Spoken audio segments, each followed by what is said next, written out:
سید عمر تلمسانی سید عمر تلمسانی 4 نومبر 1904 کو قاہرہ کے علاقے غوریہ میں خوش قدم محلے میں پیدا ہوئے۔ آپ کا آبائی الجزائر تھا، جہاں ان کے آبا و اجداد قصبے تلمسان میں رہائش پذیر تھے۔ 1830 میں فرانسیسیوں نے جب اس پر قبضہ کر لیا تو آپ کے پردادا اپنے لویال کے ساتھ ہجرت کر کے مصر آ گئے اور تجارت شروع کر دی۔ سید عمر تلمسانی کے ابتدائی 3 سال ہی گزرے تھے کہ والد نے شہر چھوڑ کر مرکز شبین القناطر کے گاؤں نوا میں واقع اپنے فارم کو سکونیت اختیارات کر لی۔ یہی مدرسہ سیدی علی بن شیخ عبدالعزیز الکمابی اور شیخ احمد الرفاعی جیسے اساتذہ سے آپ نے ابتدائی تعلیم حاصل کی۔ عمر کے 10ویں سال میں ہی اخبار المقتم کا مطالعہ شروع کر دیا، اور دادا کی وفات ہوئی تو والد اپنے بچوں کو لے کر ایک بار پھر قاہرہ منتقل ہو گئے۔ وہاں جمعیت الخیریہ کے مدرسے میں آپ نے ثانوی تعلیم حاصل کی۔ 1924 میں یہیں سے آپ نے آرٹس میں BA کی ڈگری حاصل کی اور یونیورسٹی لا کالج میں داخل ہو گئے۔ کئی بار امتحان دیے، ناکام ہوئے۔ 1931 میں تعلیم مکمل کرنے کے بعد عتبہ خضرا میں ایک وکیل ابراہیم بن زکی کے دفتر میں اپرینٹشپ سے آپ نے باقاعدہ عملی زندگی شروع کی۔ اس دور کی تکمیل کے بعد شبین القناطر میں اپنا ذاتی دفتر قائم کر کے وکالت کا آغاز کیا۔ یہی دور تھا کہ 1933 میں آپ نے شیخ حسن البنا سے ملاقات کی اور ان کے ہاتھ پر بیعت کر کے باقاعدہ اخوان المسلمین میں شرکت اختیار کی۔ وکالت کا پیشہ جاری رکھتے ہوئے سید عمر تلمسانی نے اخوان المسلمین کے تمام دعوتی اور سیاسی گرمیوں میں بڑھ چڑھ کر حصہ لیا۔ اخوان سے مکمل وابستگی اور وفاداری کو دیکھتے ہوئے شیخ حسن البنا نے آپ کو ایک بار پھر بیت المال کا ناظم مقرر کیا۔ کچھ سالوں کے بعد مرشد عام نے تنظیم کا نائب مرشد عام بننے کی پیشکش کی، مگر آپ نے یہ کہہ کر معذرت کر لی کہ میں اس منصب کا اہل نہیں، لہٰذا سے قبول کرنا بددیانتی ہوگی۔ کئی بار اخوان کے امیدواروں کی حیثیت سے ملکی انتخابات میں بھی حصہ لیا، مگر کامیابی نہ ہو سکی، کیونکہ انتخابات کے طور طریقوں اور انتخابات جیتنے کے ظاہری اور خفیہ ڈھنگ سے بالکل ناواقف تھے۔ سید عمر تلمسانی دوسرے اخوانی کارکنوں کے ساتھ 1954 میں گرفتار کیے گئے۔ ان میں سے بعض شہادت کے مرتبہ پر فائز ہوئے۔ آپ کو 15 سال قید بامشقت کی سزا سنائی گئی، بعد میں 2 سال کی مزید توسیع کر دی گئی۔ اس طرح 17 سال تک مسلسل آپ قید خانے میں رہے اور کئی مصیبتیں آپ نے جھیلیں۔ جمال عبد الناصر کے بعد محمد انور سادات کا دور مصر میں آزادی اور جمہوریت کا دور قرار دیا جاتا ہے۔ انہوں نے ناصر دور کی دہشت گردی اور بربریت کا خاتمہ کیا، کسی حد تک قانون کی بالادستی قائم کی اور اخوانی رہنما اور دوسرے قیدیوں کو جیل خانے سے رہا کیا۔ خارجہ پالیسی میں یہ تبدیلی آئی کہ ابتدا میں روس سے 15 سالہ دوستی کا معاہدہ کیا، مگر 1972 میں روس کے منافقانہ سیاست کی وجہ سے امریکہ سے مفاہمت کر لی۔ اسرائیل کی طرف سے بھی دوستی کا ہاتھ بڑھایا اور دسمبر 1987 میں امریکہ میں کیمپ ڈیوڈ کے مقام پر اسرائیل کے ساتھ ایک سمجھوتے پر دستخط کر دیے، جس سے عالم اسلام میں سادات کی زبردست مخالفت ہوئی، مگر اس مفاہمت کے نتیجے میں 1982 تک 42,000 مربع میل پر پھیلے ہوئے جزیرہ نما سینا کو اسرائیل نے مصر کے لیے خالی کر دیا۔ 18 فروری 1980 کو قاہرہ میں اسرائیل کے سفارت خانہ بھی قائم کیا گیا۔ اس دور میں مسلسل اخوان المسلمین پر بندش عائد رہی، البتہ اس کا رسالہ دعوت جولائی 1976 سے دوبارہ جاری ہوا اور دعوتی دینی سرگرمیاں تنظیم کا نام استعمال کیے بغیر مسلسل انجام دیتی رہی۔ مرشد عام تلمسانی کو غیر سرکاری سطح پر تسلیم کیا گیا اور حکومت نے مختلف مواقع پر انہیں افہام و تفہیم کی دعوت بھی دی۔ سید تلمسانی نے اس پورے دور میں تعلیمی اور تربیتی امور پر توجہ مرکوز رکھی۔ یونیورسٹی اور کالجوں میں طلباء جماعت الاسلامیہ کے نام سے منظم ہوئے اور طلباء انتخاب میں اسلام پسند پھر فتح یاب ہونے لگے اور اسلامی قانون کے نفاذ کا غلغلہ بلند کیا۔ الجماعت الاسلامیہ دراصل مختلف اسلام پسند تنظیموں کا ایک ڈھیلا ڈھالا وفاق تھا، جس نے انور سادات کی لبرل پالیسی سے فائدہ اٹھا کر کام شروع کیا۔ یہ ساری تنظیمیں شیخ حسن البنا اور ان کی اخوان المسلمین سے متاثر تھے، مگر اس پر قانونی بندش سے فائدہ اٹھا کر انہوں نے علیحدہ کام شروع کیا۔ اس کے رہنما شیخ عبد الرحمن تھے، جو قصبہ فیوم کے ایک نابینا خطیب اور مبلغ تھے۔ اس وفاق نے پورے ملک میں مساجد کے ذریعے اسلامی شریعت کی تنفیذ کی مہم چلائی۔ قاہرہ، اسکندریہ، پورٹ سعید، علاقہ سویز اور بالائے مصر میں اسود، فیوم، المنا خاص طور پر اس کی سرگرمیوں کا مرکز تھا۔ ان شہروں کے تمام مساجد میں درس قرآن کے منظم حلقے قائم کیے گئے اور ضرورت مندوں کو کھانا کپڑا بھی فراہم کیا گیا۔ الجماعت الاسلامیہ کے خطیبوں اور رہنماؤں نے ملک میں نفاذ شریعت کی تحریک چلائی۔ انہوں نے شیخ الازہر اور وزارت اوقاف کے ذریعے ملک کی مسجدوں میں مذہبی سرگرمیوں کی حکومتوں تنظیموں کی بھی مخالفت کی اور مذہب کو حکومتی مشینری کے دائرے اثر سے آزاد رکھنے اور عام مسلمانوں کی دینی و معاشرتی سرگرمیوں میں مداخلت نہ کرنے پر زور دیا۔ شیخ عبد الرحمن نے ایک قدم اور آگے بڑھتے ہوئے سیاسی انتخابات میں حصہ لینے اور ملکی نظام کی جمہوری اداروں کی بقا و ترقی میں شرکت کرنے پر اخوان کو بھی آڑے ہاتھوں لیا۔ شیخ نے جمہوری اور ملک کے نظام کی جمہوری اداروں کی بقا و ترقی میں شرکت کرنے پر اخوان کو ہڑے ہاتھ لیا۔ شیخ نے جمہوری نظام سے قطع تعلق کرنے کی اپیل کی۔ 1988 کے اواخر میں فیوم، مینا اور اسیوط کے متعدد شہروں میں خونریز تصادم کے المناک واقعات پیش آئے۔ یہ جھڑپیں شیخ کے متبعین اور مقامی پولیس کے دستوں کے درمیان ہوئیں۔ چنانچہ حکومت نے الجماعت الاسلامیہ کے تمام سرگرمیوں پر پابندی لگا دی، ان کی مساجد معطل کر دی اور طلبہ یونین کے تمام انتخابات کو معطل کر دی۔ ہزاروں کارکنوں کو قید کر لیا اور گھروں کی تلاشیاں لی گئیں۔ شیخ عبد الرحمن بھی گرفتار کر لیے گئے۔ آخرکار انہیں ملک بدر ہونا پڑا اور ریاست متحدہ امریکہ میں پناہ لینی پڑی۔ صدر انور السادات نے اخوانی رہنماؤں اور کارکنوں کو آغاز حکومت میں کچھ مراعات فراہم کی، مگر اس فرق دلی اور وسیع الفطر ظرفی کا اصل محرک کمیونسٹوں کا بڑھتے ہوئے اقتدار کو متوازن کرنا تھا۔ ایک مخصوص دائرے سے آگے وہ اخوان کی پیش قدمی اور مقبولیت کو برداشت کرنے کے لیے تیار نہ تھے۔ یہی وجہ تھی کہ وقتاً فوقتاً اخوانی رہنماؤں کو اپنی طاقت اور برتری کا احساس دلاتے رہے۔ 1979 میں اسماعیلیہ میں الفکر الاسلامی کے موضوع پر سیمینار منعقد ہوا تو تمام دینی جماعتوں کو شرکت کی دعوت دی گئی۔ سید عمر طلمسانی نے شرکت سے معذوری ظاہر کی، کیونکہ انہیں یہ گوارا نہ تھا کہ صدر مملکت ان پر اپنی دھونس جمائے، مگر وزارت ثقافت اطلاعات سید منصور حسن نے اصرار کر کے انہیں راضی کر دیا۔ اس میں صدر نے اپنی پوری تقریر میں اخوان کو مختلف الزامات کا نشانہ بنائے رکھا اور انہیں تخریب کاری، فرقہ وارانہ فسادات کا ذمہ دار ٹھہرایا۔ بہرحال سید طلمسانی نے صدر کے تمام الزامات کا ترکی بترکی جواب دیا۔ 1981 میں عیسائیوں اور مسلمانوں کے درمیان فرقہ وارانہ فسادات ہوئے تو دوسری سیاسی پارٹیوں کے ساتھ اخوان بھی مبتلا عذاب ہوئے۔ 3 ستمبر 1981 کو بڑے پیمانے پر گرفتاریاں عمل میں آئی اور اخوانی کارکنوں کو جیلوں میں ڈال دیا گیا۔ بہرحال یہ ایک دور تھا جو گزر گیا۔ اس پورے دور میں اخوان عوامی طاقت بنے رہے۔ سادات کے قتل کے بعد ملک کی زمام کار حسنی مبارک کے ہاتھوں میں آئی۔ صدر حسنی مبارک نے آغاز حکومت میں اچھے اقتدار کیے، سیاسی قیدیوں اور نظر بندوں کو رہا کیا، اخبارات اور رسائل کو تنقید کی آزادی دی اور انہیں تاکید کی کہ ملک عربیہ کے سربراہوں پر دست درازی نہ کی جائے، مگر اخوان المسلمین آج بھی خلاف قانون ہے، اس کے سیاسی اور قانونی حیثیت کو حکومت تسلیم کرنے کے لیے تیار نہیں۔ 1986 میں مرشد عام قبر سنی علالت اور مسلسل نکاحت کے باعث جوار رحمت الہی میں چلے گئے۔ سید عمر طلمسانی زندگی بھر اسرائیلی ریاست کے قیام کے مخالف رہے۔ انہوں نے کیمپ ڈیوڈ معاہدے کی مخالفت خالص دینی اور اسلامی جذبے سے کی تھی۔ وہ یہودیوں سے دوستی اور تعلقات کو صحیح لا حاصل قرار دیتے تھے۔ ان کا نقطہ نظر اس معاملے میں بالکل واضح تھا۔ اخوان المسلمین جن کے دل اسلام کی رحمت سے منور تھے، یہ کہتے تھے کہ اسرائیل کو سمندر میں غرق کر دیا جائے۔ وہ یہ نعرہ لگاتے تھے کہ آخری یہودی کو آخری کمیونسٹ کی آنتوں سے پھانسی پر لٹکایا جائے۔ سید عمر طلمسانی کے حادثے وفات کے بعد اخوان نے استاد محمد حامد ابو نصر کو چوتھا مرشد عام منتخب کیا۔ اخوان المسلمین کے 5ویں مرشد عام استاد مصطفیٰ مشہور نے اپنے پیشرو کے جنازے میں شرکت کرنے والے اور تعزیتی کلمات کہنے والوں کو شکریہ ادا کرتے ہوئے 21 جنوری 1996 کو مسجد رابعہ العدویہ کے قریب پویلین میں مختصر خطاب کیا۔ آپ نے جماعت اخوان کے طریق اور دستور العمر پر زور دیا اور کہا کہ جماعت اسلام کا عمل کی دعوت دیتی ہے۔ عالمگیر اسلامی حکومت کا قیام اس کا نصب العین ہے، ہر طرح کے تشدد اور دہشت گردی کو مسترد کرتی ہے۔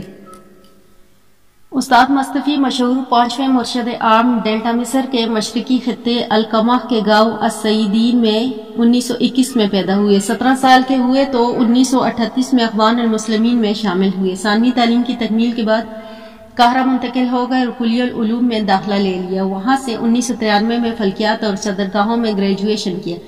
اس کے بعد ملک کے صدر کاری کی فضا میں ایک فضائی صدر کار کی حیثیت سے ملازمت اختیار کر لی۔ 1946 میں فلکیات اور صدرگاہ میں اعلیٰ ڈپلومہ بھی حاصل کر لیا۔ مصطفیٰ مشہور نے بھی سنت یوسفی کی پیروی میں اخوان المسلمین کے دوسرے رہنما اور مرشدین کی طرح قیدوبند کی طویل زندگی گزاری۔ 4 مرتبہ آپ کو جیل کی سلاخوں کے پیچھے دھکیلا گیا۔ پہلی بار 1948 میں اسیار الحبیب کے معروف کیس میں مقدمہ چلا اور 3 سال تک آپ زندہ میں رہے۔ 1965 میں ایک بار پھر اقدار وقت کی پیشانی شکن آلودہ ہوئی اور شیخ کو مزید 6 سال کی قید کا انعام ملا۔ 1971 میں تمام مراحل ابتلائی کامیابیوں سے گزرے، آپ نے جہل سے باہر قدم نکالا۔ اس طرح شیخ محمد مصطفیٰ مشہور نے شاہ فاروقی اور جمال عبد الناصر کے دور میں مجموعی طور پر 19 سال اسیری کے بسر کیے۔ 1981 میں جب اخوان ایک بار پھر داروگیری کی آزمائشوں سے دوچار ہوئے تو آپ نے اس وقت مصر سے باہر تھے، چنانچہ کئی سال تک آپ کو جلا وطنی اور ملک بدر کی زندگی گزارنی پڑی۔ 1986 میں وطن واپس آئے۔ اس سال استاد محمد حامد ابو النصر اخوان کے چوتھے مرشد منتخب ہو چکے تھے۔ شیخ مصطفیٰ مشہور مرشد عام کے نائب اول مقرر ہوئے اور ان کی پوری مدت و امارات میں یہ ذمہ داری پورے اخلاص اور یکسوئی سے نبھائی گئی۔ آخرکار 1996 میں 5ویں مرشد عام کی حیثیت میں اخوان نے آپ کی ہاتھ پر بیعت کی۔ 5ویں مرشد عام کی حیثیت میں استاد مصطفیٰ مشہور سے مجلل جماعتہ کے نمائندے نے ایک طویل انٹرویو لیا۔ اس کے بعض حصے میں یہاں نقل کیے جا رہے ہیں، جس سے مرشد عام کے خیالات اور آئندہ کی تحریک حکمت عملی پر روشنی پڑتی ہے۔ احمد منصور قانونی پابندی اور رنج و موہن کے جنگ اصل دور سے نکلنے کے لیے اخوان نے کیا کیا؟ مصطفیٰ مشہور: ہم کوشش کر رہے ہیں کوئی ایسا دروازہ ہو جائے کہ جس سے ہم اپنی دعوت اور نظریے کا اعلانیہ تشہیر کر سکیں۔ یہاں میں یہ صراحت کرنا ضروری سمجھتا ہوں کہ ہم ملکی دستور کے مخالف نہیں ہیں۔ جب ہم صحیح اسلام کی اور شریعت اسلامیہ کی تنفیذ کی دعوت دیتے ہیں تو اس سے دستور کی خلاف ورزی نہیں ہوتی، کیونکہ مصری دستور اسلام کو ملک کا سرکاری مذہب قرار دیتا ہے اور اسلام شریعت کو قانون سازی کا ماخذ تصور کرتا ہے۔ یہ محض اخوان کی ذمہ داری نہیں ہے، ملک ہر مسلمان کا فرض ہے وہ اسلامی مقاصد کو بروئے کار لائے۔ اسلام صرف عبادات کا نام نہیں، مذہب بھی ہے اور حکومت بھی۔ اس مذہب کے لیے ایک ایسی مملکت ناگزیر ہے جو اسلام کو نافذ کرے۔ جب ہم صحیح اسلام اور شریعت اسلامیہ کی تنفیذ کی دعوت دیتے ہیں تو اسے دستور کی خلاف ورزی نہیں ہوتی، کیونکہ مصری دستور اسلام کو ملک کا سرکاری مذہب قرار دیتا ہے اور اسلامی شریعت کو قانون سازی کا ماخذ تصور کرتا ہے۔ یہ محض اخوان کی ذمہ داری نہیں ہے، بلکہ یہ تو ہر مسلمان کا فرض ہے کہ وہ اسلامی مقاصد کو بروئے کار لائے۔ اسلام صرف عبادات کا نام نہیں، مذہب بھی ہے اور حکومت بھی۔ اس مذہب کے لیے ایک ایسی مملکت ناگزیر جو اسلام کو نافذ کرے، دشمنائے خدا سے مسلمانوں کو تحفظ کرے اور اغیار کی ہر چال کو ناکام بنائے۔ یہ ایک فریضہ ہے، لیکن بیشتر مسلمان اس سے غافل ہیں۔ اخوان نے انہیں اس فریضے کی ادائیگی اور اسلامی شریعت کی تنفیذ کی دعوت دیتے ہیں، اور اگر حکومت شریعت کو نافذ کرنے لگیں تو اخوان ان کی مددگار اور سپاہی ہوں گے۔ پھر احمد منصور سوال کرتے ہوئے پوچھتے ہیں کہ کیا اخوان سیاسی اور قانونی سطح پر اپنے وجود منوانے کے لیے کچھ اقدامات کرنے کا ارادہ رکھتے ہیں؟ 1954 سے جماعت کے خلاف قانون چلی آ رہی کیا متبادل قانونی شکل سوچی جا رہی ہے؟ تو مصطفیٰ مشہور انٹرویو دیتے ہوئے کہتے ہیں کہ ہم نے سرکاری سطح پر اخوان کے وجود کو تسلیم کرنے کا مطالبہ کیا ہے۔ سچی بات یہ ہے کہ اخوان کا خلاف قانون قرار دینے کا فیصلہ نہیں ہے۔ ہم نے اس مسئلے کو پارلیمنٹ میں رکھا ہے اور زیر غور ہے۔ 1984 میں انتخابات میں ہم نے ایک پارٹی دینے کا کوئی فیصلہ نہیں کیا، ہم اس مسئلے کی پارلیمنٹ میں رکھا ہے۔ پارٹی کے قیام پر گفتگو تو ہم سے کہا گیا ہے کہ کسی مذہبی سیاسی پارٹی کے قیام کی اجازت نہیں دی جا سکتی، کیونکہ فرقہ وارانہ فسادات کے بھڑک اٹھے گا۔ حالانکہ یہ خلاف واقعہ ہے، مسیحوں سے ابتدا ہی سے ہمارے تعلقات اچھے چلے آ رہے ہیں۔ امام حسن البنا، استاد حسن اسماعیل الحزیبی، سید عمر تلمسانی، استاد محمد حامد ابو النصر، ہر ایک کے دور میں بہترین روابط رہے۔ اس کی گواہی خود کپتی دیتے ہیں، مگر اس کے باوجود حکومت فرقہ وارانہ فساد کا محوم اندیشہ ظاہر کرتی ہے۔ تاہم بعض اخوانی نوجوانوں نے الوسط پارٹی تشکیل دی اور اس کا پروگرام بنایا اور پولیٹیکل پارٹیز افیئر کمیٹی کے سامنے اپنی درخواست پیش کی، جسے وہ لازماً منظور دے گی، مگر ہماری خواہش ہے کہ حکومت سے گفت و شنید کریں اور کوئی راہ نکالے، جبکہ ہم تشدد اور دہشت گردی سے دور رہیں اور قوانین ملک کے خلاف کوئی کام نہیں کرتے۔ اس کے باوجود ہم قید و بند اور مختلف مظالم و مقدمات کا سامنا کرتے رہے ہیں اور انتخابات میں امیدواری کے ہمارے کاغذات رد کر دیے جاتے ہیں۔ پھر احمد منصور ان سے سوال کرتے ہیں کہ بعض اخبارات اور میڈیا میں یہ تاثر دیا گیا ہے کہ نئے مرشد عام کا اخوان کے نظام خاص میں کلیدی کردار رہا تھا۔ اب ان کے انتخابات سے اخوان کے نظام عمل اور طریقہ کار میں نیا تغیر آئے گا اور ہو سکتا ہے کہ جماعت اگلے مرحلے میں تشدد آمیز راہ عمل اختیار کرے۔ مصطفیٰ مشہور اس کا جواب دیتے ہوئے کہتے ہیں کہ اخوان کا پروگرام ان کا منہاج اور اسلوب قیادت کی تبدیلی سے نہیں بدلا کرتا۔ اخوان کی سابقہ نظام و خاص سے میرا رابطہ تھا، مگر فلسطین میں یہود کے خلاف جنگ و قتال اور مصر میں انگریزی تسلط کے خاتمے کے لیے تیار کیا گیا تھا۔ دونوں محاذوں پر نظام خاص نے کلیدی کردار ادا کیا، اب وہ درگزر ہو چکا ہے۔ ان کا مطلب یہ غلط نکالنا صحیح نہیں کہ میں تشدد، طاقت یا اس طرح کی کسی چیز پر یقین رکھتا ہوں۔ اللہ جانتا ہے کہ میں ان طریقوں سے یہ اکثر دور رہا ہوں، مگر اس وقت کے مخصوص حالات تھے۔ اب یہ پروپیگنڈا اس لیے کیا جا رہا ہے تاکہ تصویر گھناؤنی بن جائے اور لوگ منتفر ہو جائیں۔ 7ویں عشرے میں جیل سے نکلنے کے بعد ملک میں بڑے حادثات ہوئے، مگر کوئی اخوانی بھی الحمدللہ اس میں شامل نہ ہوا۔ ان حقائق کے باوجود جو ارباب حکومت ہم پر الزامات لگاتے رہے کہ الجماعت الاسلامیہ اور تنظیم الجہاد سے ہمارا رابطہ ہے، مگر یہ الزامات کبھی بھی ثابت نہیں ہوئے اور فی الحقیقت ہمارا ان سے کوئی تعلق نہیں، بلکہ ہم نے ان تمام حادثوں پر تشدد پر تنقید کی ہے۔ استاد مصطفی مشہور ایک کہنا مشق ادیب، مصنف، صحافی اور خطیب بھی ہیں۔ 10ویں کتاب تحریک اور ادیان اسلام کے پر تحریر کی ہے۔ اخبارات و جرائد میں آپ کے سینکڑوں مقالات شائع ہو چکے ہیں۔ مصر اور بیرون مصر اسلامی کانفرنسوں، سیمیناروں میں اسلام کی بے باک ترجمانی کرتے رہے ہیں۔ طریق دعوت ذات الطریق میں تحریک الاسلامی کے اندر فکری انحرافات اور عملی ابتلاؤں پر بڑا بصیرت افروز تبصرہ ہے۔ استاد مصطفی مشہور کے نزدیک ہے راہ دعوت کے انحرافات دایان دین کے لیے آزمائشی گھاٹیوں سے زیادہ خطرناک ہیں، بلکہ میں تو کہتا ہوں کہ فکری انحراف حرکی کی عملی انحراف سے زیادہ پرخطر ہے، کیونکہ فکر صحیح کے سائے میں اس بات کا امکان ہے کہ حرکت اور عمل کو صحیح رخ پر گامزن کر سکیں اور خطا سے دستکش ہو جائیں، لیکن یہ انحراف فکر میں ہو تو اس فکر سے جنم لینے والی ہر حرکت ضرور رساں ہوگی، وہ قطعی مفید نہیں ہوگی۔ استاد مصطفیٰ مشہور نے دعوت دین کی راہ میں جن فکرات انحرافات کا طرف اشارہ کیا، ان میں سب سے اہم قضیہ تکفیر ہے، یعنی اسلام کی حرکی و انقلابی تصور کو ماننے والوں اور اس کے تقاضوں کو تکمیل سے غفلت برتنے والوں کو کافر، جاہل یا مشرک قرار دینا۔ اس مسئلے پر اخوان کے دوسرے مرشد عام حسن اسماعیل الحزیبی نے تفصیل سے کام کیا تھا، مگر ان کی پوری گفتگو فقہی اور قانونی پس منظر میں تھی۔ 5ویں مرشد عام نے اس مسئلے پر دعوتی اور سماجی تناظر میں طریقہ دعوت میں تفصیل سے بات کی کہ اس کے دلائل دیے، ان کی یہ طولت بحث مندرجہ ذیل نکات میں سمیٹی جا سکتی ہیں۔ نمبر 1، دوسروں کے ایمان و اسلام کے بارے میں فیصلہ دینا کسی مسلمان پر واجب نہیں۔ دوسرا، ہر مسلمان کی جان و مال اور عزت و آبرو محترم ہے، اسے تار تار کرنے کا کسی کو حق نہیں۔ نمبر 3، راہ حق کی آزمائشیں انسانی غلطیوں کا نتیجہ نہیں ہو سکتی، بلکہ یہ سنت الہی کا حصہ ہیں۔ نمبر 4، کفر کے فتووں سے عام مسلمانوں میں متنفر اور وحشت پیدا ہوتی ہے اور دعوت کے دشمن بن جاتے ہیں۔ فاضل مصنف نے اس فکری انحراف کے اسباب و عوامل و مظاہر میں گنائے اور ان پر مفصل گفتگو کی۔ وہ عوامل مندرجہ ذیل ہیں۔ علم اور اس کے خطرات۔ بسا اوقات سطحی اور سرسری علم حاصل کر کے دائی مفتی بن بیٹھتا ہے، محض چند نصوص کو دانتوں سے پکڑ لیتا ہے اور ان کے ظاہری مفہوم سے اس طرح چمٹ جاتا ہے کہ ان نصوص کی تعبیر و تشریح کرنے والے علماء فقہاء کے ادراکات و استنباط کو بے معنی قرار دیتا ہے۔ پھر نمبر 2 آتا ہے کہ اصول اور فروغ میں عدم امتیاز۔ کبھی کبھی سالک دعوت کی روح اور جوہر سے بے نیاز ہو کر ہیکل اور شکل سے ہی لپٹ جاتا ہے، یا جو جوہر سے پہلے شکل و صورت پر زور دیتا ہے۔ اس طرح اصول کے بجائے فروغ کو دعوت دینا بھی بڑا مہلک ثابت ہوتا ہے۔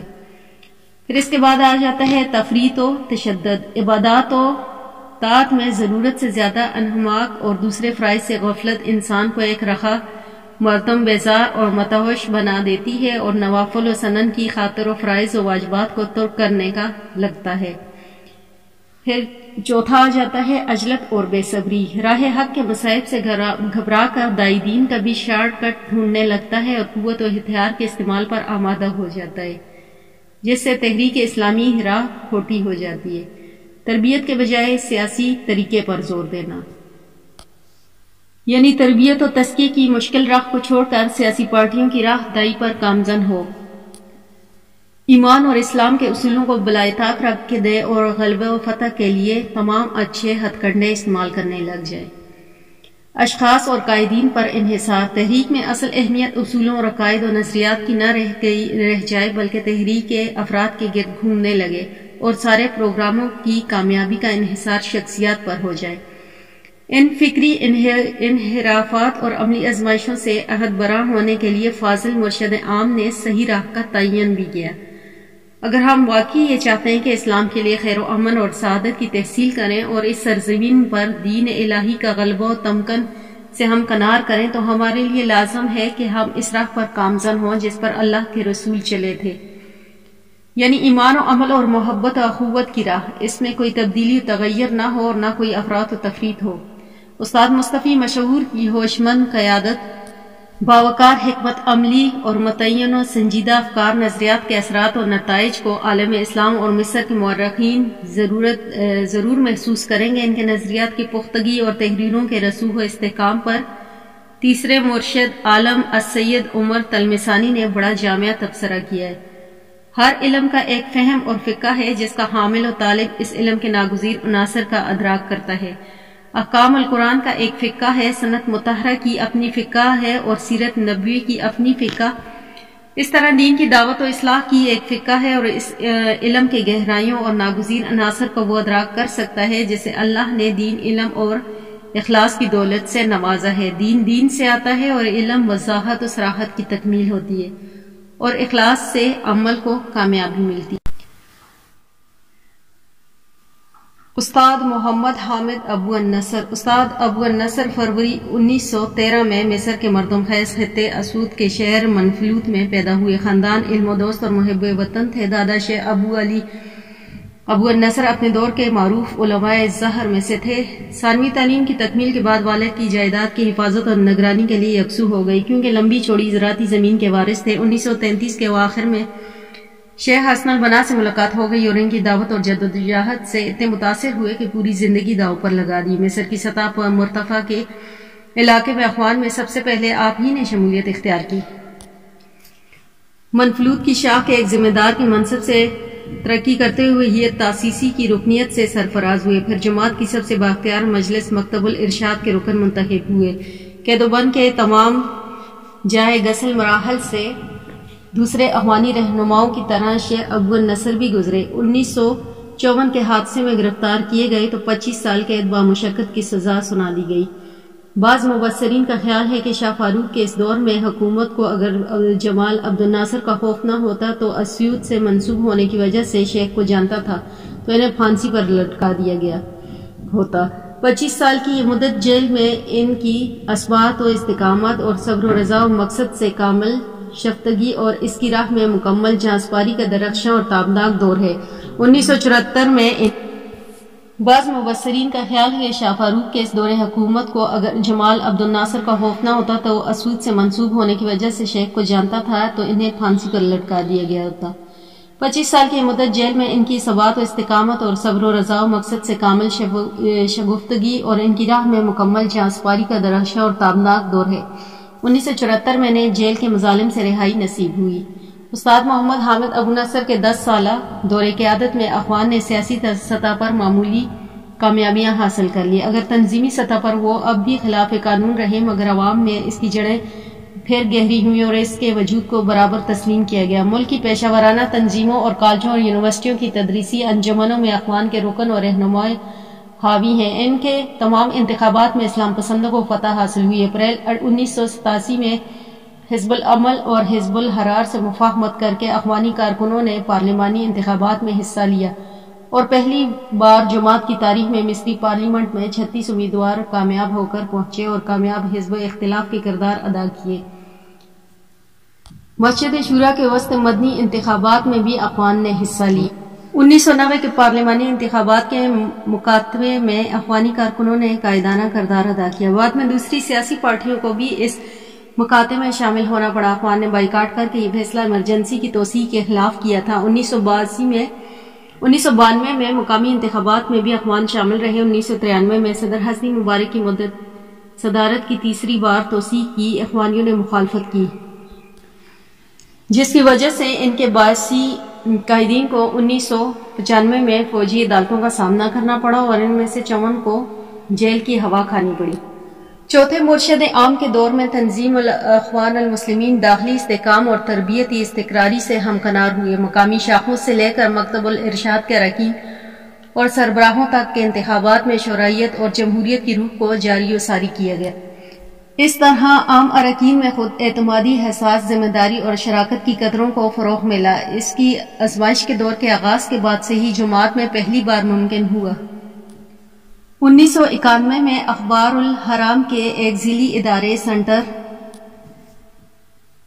For political and strategic studies مرکز برائے سیاسی اور اسٹریٹجی مطالعات نے مصر کے سیاسی سماجی حالات پر ایک معروضی تجزیہ پیش کیا۔ اس رپورٹ میں ملک میں بڑھتے ہوئے رجحانات، تشدد اور دہشت گردی پر بے چینی ظاہر کی گئی اور اسلام پسندوں کی روح افزوں مقبولیت اور اخوانی کارکنوں کی عوامی اثرات پر اضطراب کا اظہار کیا گیا۔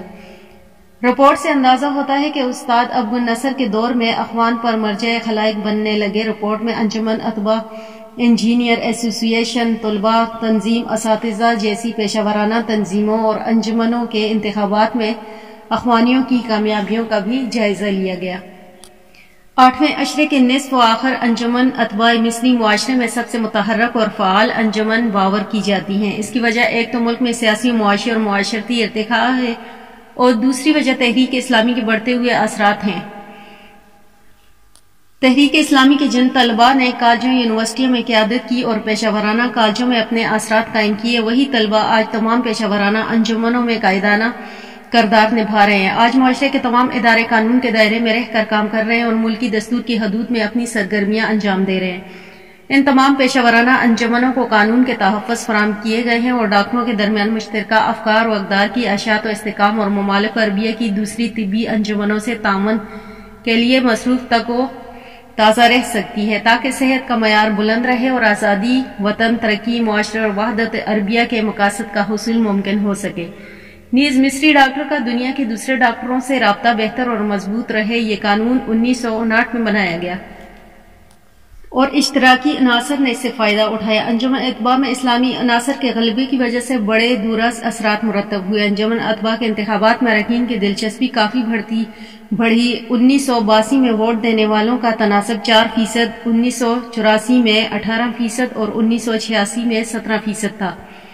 بعد کے انتخابات میں 1988 اور 1990 میں یہ تناسب بڑھ کر 25% ہو گیا۔ انجمن اطباء کے اراکین کی غالب اکثریت اسلامی رجحان رکھتی ہے اور وہ اس کی تمام ذیلی کمیٹیوں پر حاوی اور غالب ہے، جیسے معاشرتی کمیٹی، تمام یونٹوں کی کمیٹی، مصر کی باہر اطباء کی کمیٹی، حفظان صحت کمیٹی، کمیٹی برائے نشر و اشاعت، ہیلتھ انشورنس کمیٹی وغیرہ۔ انجینئر ایسوسی ایشن کا بھی یہی حال ہے۔ اس کی تمام ذیلی کمیٹیوں پر اسلام پسند چھائے ہوئے ہیں۔ سیکریٹریٹ، انتظامیہ اور دوسرے مرکزی یونٹوں کے علاوہ صوبوں میں اور شہروں کی سطح پر 23 کمیٹیوں پہ یہ لوگ برتری حاصل کیے ہوئے ہیں۔ رپورٹ کے مطابق بیشتر مصری یونیورسٹیوں کے طلباء یونینوں میں اسلامی رجحان کا غلبہ ہے۔ یہ تمام طلباء 1979 کے دستور العمل کی منسوخی کا مطالبہ کر رہے ہیں۔ 1991 کے انتخابات میں قاہرہ یونیورسٹی کے science college, medical college, engineering college اور معاشرتی منصوبہ بندی کی کالج کی تمام سیٹوں پر اسلام پسند کامیاب ہوئے ہیں، جبکہ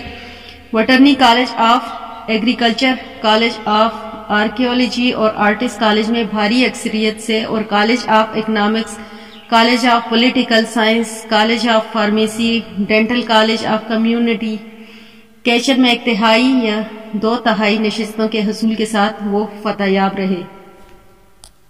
ماضی قریب میں رپورٹ کے مطابق یونیورسٹی کی تنظیمات، اساتذہ کی سرگرمیاں کافی وسیع ہوئی۔ انہوں نے اساتذہ کے مسائل کے ساتھ معاشرے کے امور و معاملات میں بھی دلچسپی لی۔ گزشتہ 3 برسوں میں ان تنظیموں کی عام کانفرنس منعقد ہوئی۔ ہر 2 ماہ بعد قاہرہ، ازہر، عین شمس، حلوان، نبا جیسی یونیورسٹیوں میں باری باری کانفرنس منعقد کی گئی۔ بیشتر یونیورسٹیوں کی تنظیم اساتذہ میں مختلف عہدوں میں اسلام پسند ہی فائز ہیں۔ 1995 میں پارلیمانی انتخابات سے قبل ہی صدر حسنی مبارک نے اخوان کے ساتھ پھر داروگیر کا معاملہ کیا اور تمام دستوری قانونی تقاضوں کو بالائے طاق رکھ کر بیشتر اخوانی رہنماؤں کے خلاف فوجی عدالت میں مقدمہ چلا دیا۔ 54 قائدین کو ان مقدموں کا سامنا کرنا پڑا۔ ان میں سے 15 افراد کو 5 سالہ قید بامشقت کی سزا سنائی گئی۔ اور کئی اخوانیوں کو قید کی سزا سنائی، جبکہ 27 افراد کو بری کر دیا گیا۔ مرکز کی عمارت کو 18 برسوں سے مسلسل سرگرم عمل اور آباد رہنے کے بعد مقفل کر دیا گیا اور تمام مقبوضہ اشیاء ضبط کر لی گئی۔ یہ مواقع بھی تاریخ مصر اور تاریخ اخوان دونوں میں محفوظ کیے جانے کے قابل ہیں۔ پہلی بار اس مقدمے میں ملک کے مختلف طبقوں اور تمام حزب اختلاف سے تعلق رکھنے والے 350 وکیلوں نے دفاع اخوان کے لیے اپنے آپ کو پیش کیا۔ فوجی عدالت کے اس فیصلے کے بعد نائب مرشد عام نے ایک انٹرویو میں صورتحال کی وضاحت کی اور صدر حسنی مبارک کے اس اقدام کو تحریک اسلامی کے لیے آزمائش کے تسلسل سے تعبیر کیا ہے۔ یہاں اس انٹرویو کے بعض حصے درج کیے جا رہے ہیں۔ المجتمع، کیا حکومت سے بات چیت کا دروازہ بند ہو چکا ہے یا حالات کو معمول پر لانے کے لیے ابھی بھی کوئی گنجائش باقی ہے؟ پولیس کے بعض ذمہ داروں سے گفتگو ہوتی رہی۔ وہ اچھی طرح واقف ہیں کہ ہم تشدد اور دہشت گردی سے بہت دور ہیں اور ہم کسی بھی قیمت پر اسے پسند نہیں کریں گے کہ ہماری طرف سے حکومت کو امن عامہ کے مسائل درپیش ہوں۔ البتہ ارباب حکومت نے اسی الغار کے بعد ہم دہشت گردی اور انتہا پسندوں سے سازباز رکھنے کا الزام عائد کرنا شروع کر دیا ہے۔ اس سے حکومت کا انداز گفتگو بدلتا محسوس ہو رہا ہے، جبکہ خود صدر مملکت حسنی مبارک نومبر 1993 میں فرانسیسی اخبار لی بانڈے کو دیے گئے انٹرویو میں اعتراف کر چکے ہیں کہ افغان سیاسی جنگ کو ترجیح دیتے ہیں اور انہوں نے ٹریڈ یونینوں کے انتخابات میں حصہ لیا اور کامیاب ہوئے۔ اس وقت کے وزیر داخلہ حسن الفی نے 20 اپریل 1994 میں تشدد اور دہشت پسندی سے اخوان کے تعلق پر پوچھے گئے ایک سوال کے جواب میں کہا ہے کہ اخوان کا تشدد سے کوئی تعلق نہیں ہے، مگر اب حکومت اخوان اور دہشت پسند جماعتوں کے درمیان رابطے کو سراغ لگانے کی کوشش کر رہی ہے۔ استاد محمد حامد نصر کے دور میں اخوان نے خلیجی ممالک اور عالم اسلام کے مسائل پر بڑا بیلاگ اور جرأت مندانہ موقف اختیار کیا اور تحریک اسلامی کا نقطۂ نظر بے کم و کاست بیان کیا۔ عراق، کویت جنگ اور امریکہ کی فوجی مداخلت کے خلاف عالم اسلام میں بڑا ہنگامہ برپا ہوا۔ بعض اسلامی تحریکوں نے امریکہ دشمنی میں عراق کے جارحانہ اقدام کو نظر انداز کر دیا۔ بعض اسلام پسندوں رہنماؤں نے صدر عراق صدام حسین کو مبارکباد دی، مگر اخوان کا موقف بڑا معتدل اور باوقار تھا۔ انہوں نے تمام حالات کا گہرا اور سنجیدہ تجزیہ کرتے ہوئے اپنے نقطۂ نظر کا اظہار کیا۔ استاد ابو النصر کا پہلا بیان کویت پر عراقی حملے کے دن 12 اگست 1990 کو شائع ہوا، جس میں عراقی جارحیت کی مذمت، جان و مال کی بڑے پیمانے پر تباہی و اظہار و افسوس کیا گیا۔ بیان میں کہا گیا ہے کہ عراقی فوج فوراً کویت کی سرحدوں سے نکل جائیں ورنہ اس کے دوررس اثرات عالم اسلام پر مرتب ہوں گے اور مقبوضہ فلسطین میں جاری اسلامی مزاحمت بہت کمزور ہو جائے گی۔ امت اسلامی کے سربراہ سے اپیل کی گئی کہ عراق کو پسپائی پر آمادہ کرنے کے لیے تمام ممکنہ وسائل اثر و رسوخ کو استعمال کریں اور دونوں پڑوسی ملک مل کر اختلاف کا فیصلہ کریں۔ استاد ابو النصر نے ہر قسم کی غیر ملکی مداخلت کا، جس میں سرفہرست امریکی مداخلت تھی، مقاطع کیا اور تمام غیر ملکی طاقتوں کو اس سے باز آ جانے کا مطالبہ کیا۔ انہوں نے زور دیا کہ اس خلیجی بحران کا تصفیہ عرب اسلامی تناظر میں کیا جائے۔ اس سیاق میں اخوان نے عالم اسلام کی مختلف اسلامی تحریکوں کی نمائندے پر مشتمل ایک وفد تشکیل دیا، جس کی قیادت مرشد عام اور ان کے مشیر قانونی مامون حزیبی نے کی اور بحران کو حل کرانے کی کوشش کی۔ دوسرے مرحلے میں 20 جنوری 1991 کو مرشد عام نے ایک اور بیان جاری کیا، یعنی عراق پر امریکہ حملے کے تیسرے دن۔ آپ نے امریکی حملے اور متحد فوجی قوتوں کی مذمت کے ساتھ امت مسلمہ کے اس بحران کے لیے عرب حکام کا ضمن اختیار کیا۔ انہوں نے صراحت کی کہ حاکم عراق اور اس کے بدترین آمرانہ نظام حکومت کو تمام تر قصور وار مان لیا جائے، تب بھی یہ حقیقت تبدیل نہیں ہو سکتی کہ ایران قوم امت مسلمہ اور عربیہ کا ایک حصہ ہے۔ اس مرحلے میں اخوان اور برابر عراقی نظام حکومت اور صدام حسین کے آمرانہ مزاج کی مخالفت کرتے ہوئے یہ اعلان کرتے رہے کہ عراق نے عجلت میں حماقت کا مظاہرہ کیا ہے اور اس میں تمام اقدامات سے اسلام دشمنوں کو ہی فائدہ پہنچا ہے۔ یہاں تک کہ اخوان کا کہنا ہے کہ اسرائیل پر عراق نے جو میزائل چھوڑے ہیں ان سے صہیونیت ہی کا فائدہ ہے، کیونکہ وہ مملکت اسرائیل کا کچھ نہ کچھ بگاڑ سکتا ہے، البتہ اسے باہر سے اربوں اور خربوں کی امداد ضرور مل جائے گی۔ تیسرے مرحلے میں اخوان نے جنگ کے خاتمے اور اقوام متحدہ کی قراردادوں کو عراق کی جانب سے تسلیم کیے جانے پر خوشی و مسرت کا اظہار کیا اور عرب حکومتوں سے درخواست کی کہ وہ اس بحران سے سبق حاصل کر لیں وہ اپنے یہاں عوام کو آزاد رائے حریت فکر سے ہمکنار کر کے صحت مند شرعی نظام قائم کرنا چاہتے ہیں۔ مرشد عام نے اس بیان میں زور دیا کہ خلجی بحران کی اصل وجہ یہ تھی کہ وہاں کے حکام امر اور مستبد تھے، جمہوریت اور شورا مفقود تھی اور عوام کی قسمت کا فیصلہ کرنے میں انہیں شریک نہیں کیا گیا۔ چوتھے مرشد عام استاد محمد حامد ابو النصر نے 10 سال اخوان المسلمین کی بھرپور قیادت کر کے 29 شعبان مطابق 20 جنوری 1996 کو عالم آخرت کی راہ لی اور قاہرہ کے علاقے نصیر میں کتابہ قبرستان میں مدفون ہوئے۔ جنازہ لاکھوں انسانوں، سیاسی رہنماؤں اور عالمی اسلامی تحریکات کے نمائندے اور غیر مسلم کتبوں نے شرکت کی۔ اس طرح صلابت و استقامت، ایثار و قربانی اور استقام و جہاد و مزاحمت کی 83 سالہ تاریخ خاموش رہی۔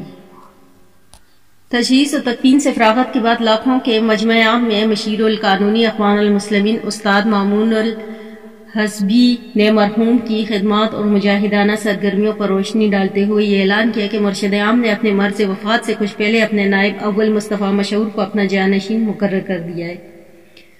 تمام اخوانی رہنماؤں نے مصر کے اندر اور باہر اس نامزدگی سے اتفاق کر لیا اور اب ہماری ذمہ داری ہے کہ 5ویں مرشد عام کی عادت کی استقامت کی نئی تاریخ رقم کریں۔